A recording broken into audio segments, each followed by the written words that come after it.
Gold, trusted gold buyers. మీరు తాకట్టు పెట్టిన బంగారాన్ని విడిపించి ఈ రోజు ఉన్న మార్కెట్ ధరకు కొనబడను. ప్రతి రాష్ట్రానికి 50% పెంచుతా అన్నప్పుడు ప్రతి రాజకీయ పార్టీ ఒప్పుకుంటుంది. ఎవరికి అన్యాయం జరగట్లేదు, నిష్పత్తి మారట్లేదు కదా. నార్త్ ఇండియా, సౌత్ ఇండియాది దానికి కూడా సిద్ధమై ప్రకటన చేశారు కదా. మరి ఏం పోయింది రెండు సపరేట్ పెడితే? అంటే ఈ పేరుతోని ఎన్నికలల్లో లబ్ధి పొందాలి. ఈ నెలలోనే జరుగుతున్నాయి, ఇంకో 10 రోజుల్లో, ఏప్రిల్ 22 ఆ టైంలో. అంటే రెండు రాష్ట్రాల్లో జరిగే ఎన్నికల కోసం ఈ చిల్లర రాజకీయం నరేంద్ర మోడీ చేశాడు.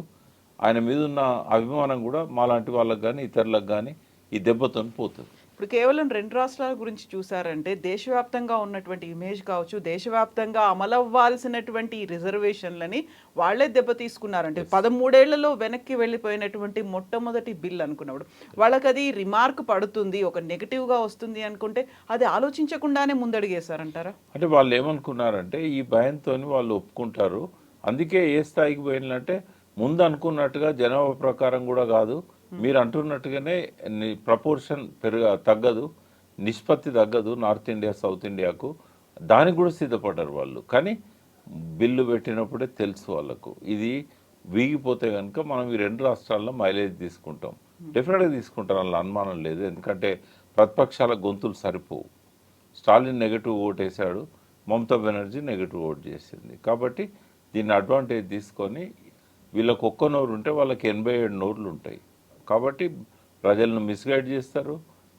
డెఫినెట్గా ఆ రెండు రాష్ట్రాల్లో ఎంతో కొంత లబ్ధి పొందుతారు. రేపు రిజల్ట్స్ వచ్చినాక May 4th నాడు మనమే డిస్కస్ చేస్తాం బీజేపీకి ఎందుకు ఈ రెండు రాష్ట్రాల్లో హైప్ పెరిగిందని. నాకు చాలా దగ్గర మిత్రుడు, మీకు కూడా తెలిసిన వ్యక్తే, వెస్ట్ బెంగాల్లో ఇవాళ ఇన్ఛార్జ్ ఉన్నాడు ఒక వ్యక్తి, ఐఏఎస్ ఆఫీసర్. ఆయన చెప్పింది ఏంటంటే జస్ట్ 3 to 4% తేడా ఉంది బీజేపీకి తృణమూల్కి. అందుకే కొన్ని, అంటే ఆయన అన్నది కాదు బట్ నేను అంటున్నా, ఈ జిమ్మిక్ చేయడం వల్ల 3 to 4% పాజిటివ్ అయ్యే అవకాశం ఉంటుంది బీజేపీకి. దానివల్ల తృణమూల్ని వెనక్కి నెట్టేసి అధికారంలోకి రావడానికి, అంటే చిరకాల వాంఛ. వెస్ట్ బెంగాల్లో వాళ్ళ అధికారం వస్తే భారతదేశంలో ఏ స్టేట్లో కూడా వాళ్ళకి ఎదురుండదు. అందుకని ఈ త్యాగానికి కూడా సిద్ధపడ్డారు వాళ్ళు. దేశం అంతా నెగిటివ్ పేరు వచ్చినా పర్లేదు, రాహుల్ గాంధీ పేరు వచ్చినా పర్లేదు, మనం వెస్ట్ బెంగాల్ గెలవాలి. తమిళనాడులో ఏం చేసినా గెలవలేరు, కానీ కొంత ఓట్ బ్యాంక్ పెంచుకుంటారు. అన్నామల్లయ్య ఉన్నాడు కదా, కొంత ఓటు బ్యాంక్ పెంచుకునే ప్రయత్నం చేస్తారు అక్కడ. దాన్ని ఎందుకు బ్లాక్ బిల్ అని అంటున్నారు? స్టాలిన్ ఎందుకు ఆ బిల్లు కాపీలను కూడా తగలబెట్టేశారు? డెఫినెట్గా బ్లాక్ బిల్లే కదా అది. ఇప్పుడు ఎందుకంటే డీలిమిటేషన్ అనేది, ఇప్పుడు ఇంత పెద్ద నిర్ణయం తీసుకునే ముందు అఖిలపక్ష సమావేశం పెడితే పోయిందేముందమ్మా?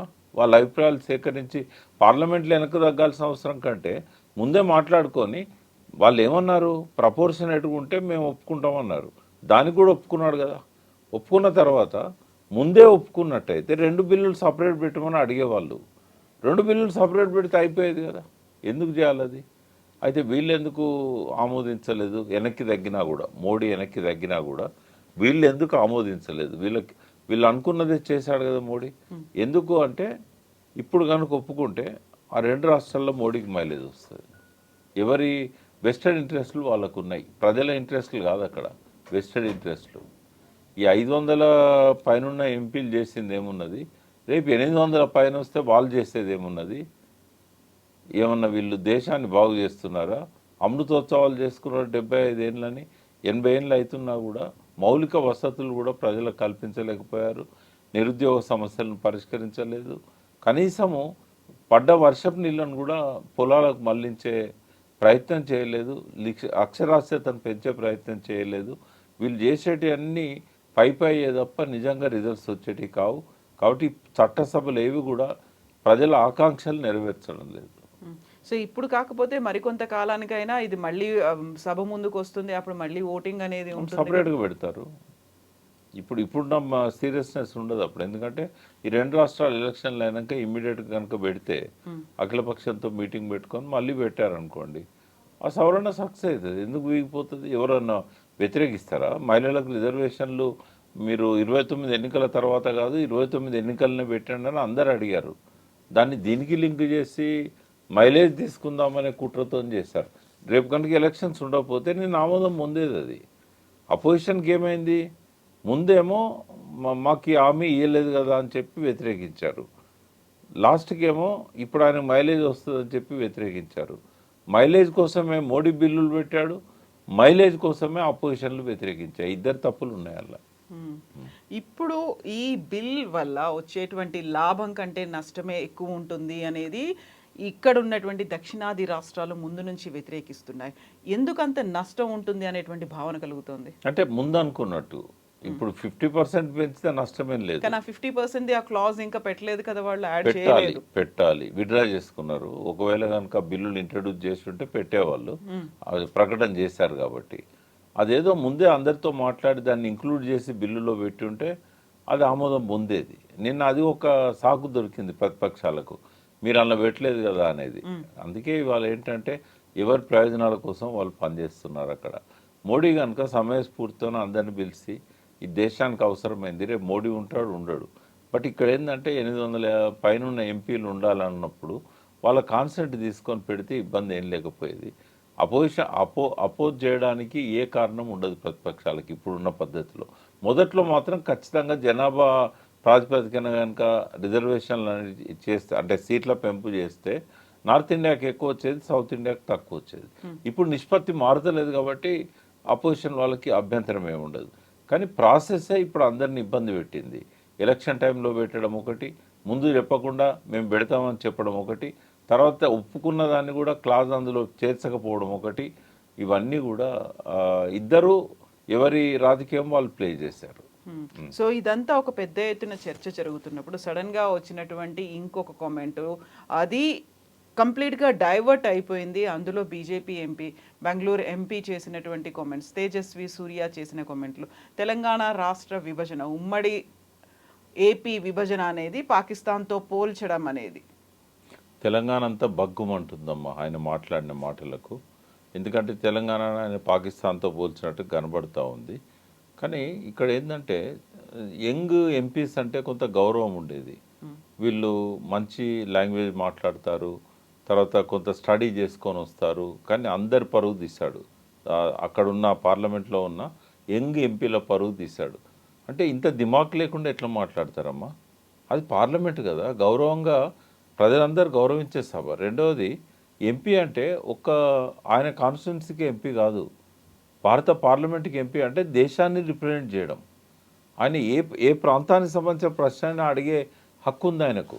మరి స్టడీ చేయాలి కదా.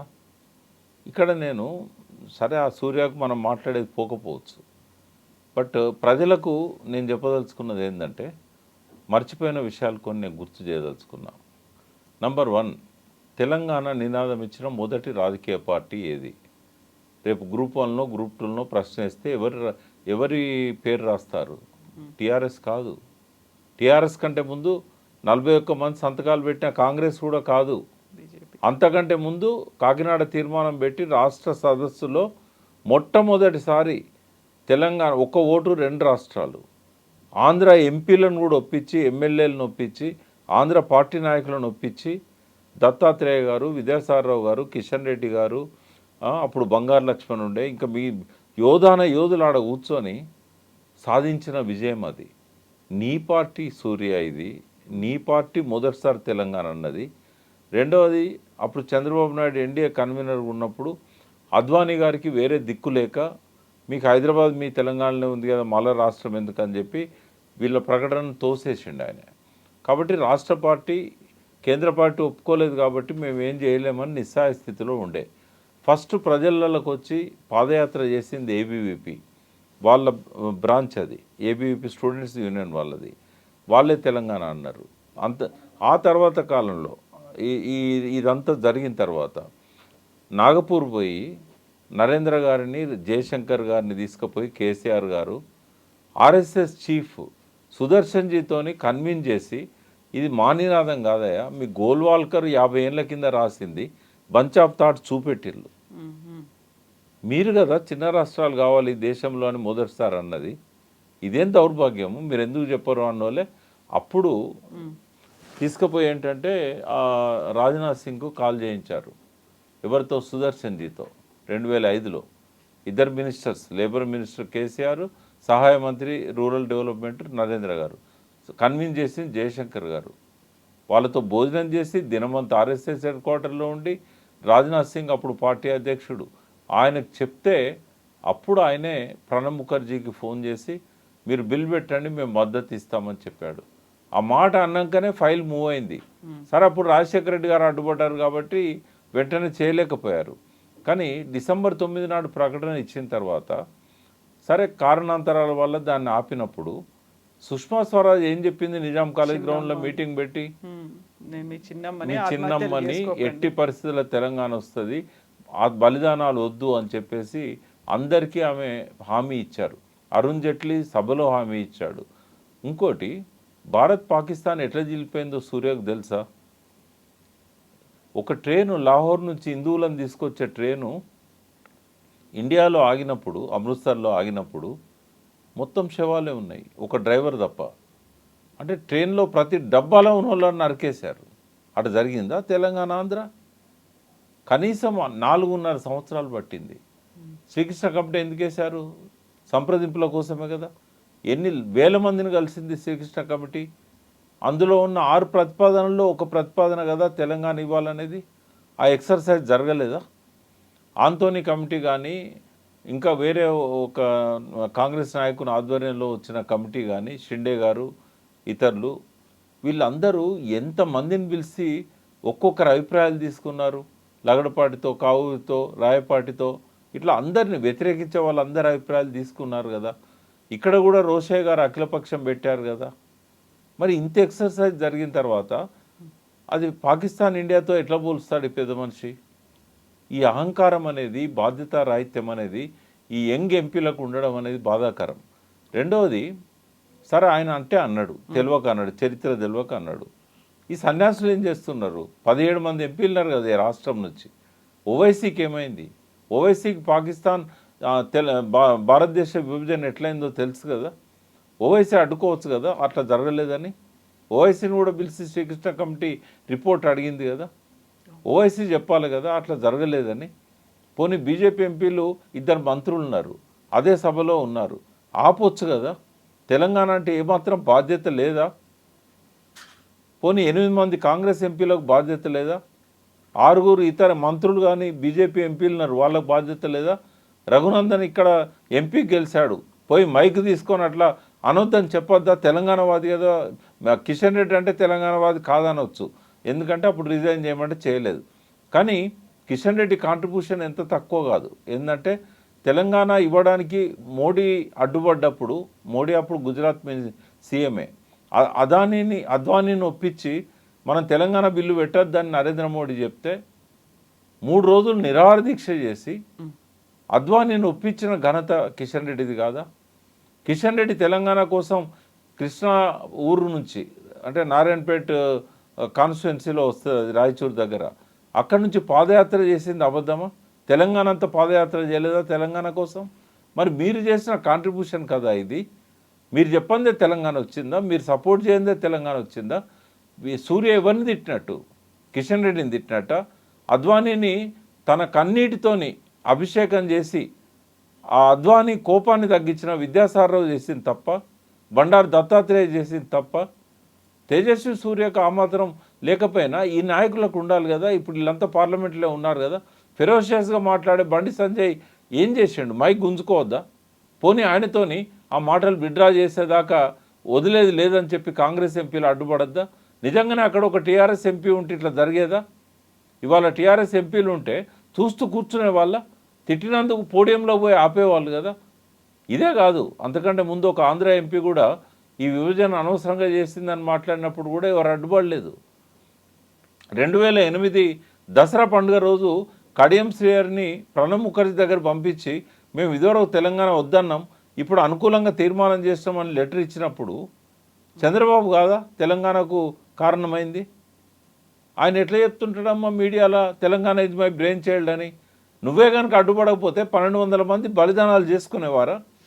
ఇప్పుడు ఇవన్నీ ఉన్నాయి కాబట్టేనా మళ్ళీ ఒకసారి అస్తిత్వం కోసం పోరాటం అన్నట్టుగా మీరు తెలంగాణ అస్తిత్వ వేదిక అనేది ఒకటి ఏర్పాటు చేసుకున్నారు? వాస్తవం అమ్మ, ఎందుకంటే అస్తిత్వం మీద దాడి జరుగుతూ ఉంది. అస్తిత్వం అంటే మన మూలాలు, మన మూలాల్లో తెలంగాణ ఆకాంక్షలు ఉన్నాయి, తెలంగాణ సాధన ఉంది, తెలంగాణ ఉద్యమం ఉన్నది, బతుకమ్మ ఉన్నది, బోనాలు ఉన్నాయి, కాకతీయుల సామ్రాజ్యం ఉన్నది, బుద్ధుని నాటి బౌద్ధ మతం యొక్క ఆ వ్యాప్తి చెందిన ఆ చైతన్యం ఉన్నది, ఆనవాళ్ళు ఉన్నాయి.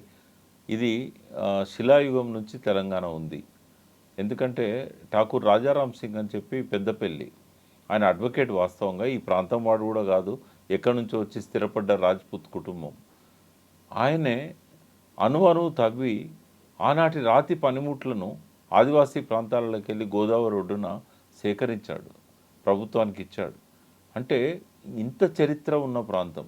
అస్ఫాబాద్ అడవుల్లో గోదావరి ఒడ్డున డైనోసార్స్ అవశేషాలను కూడా కనిపెట్టిన తెలంగాణ.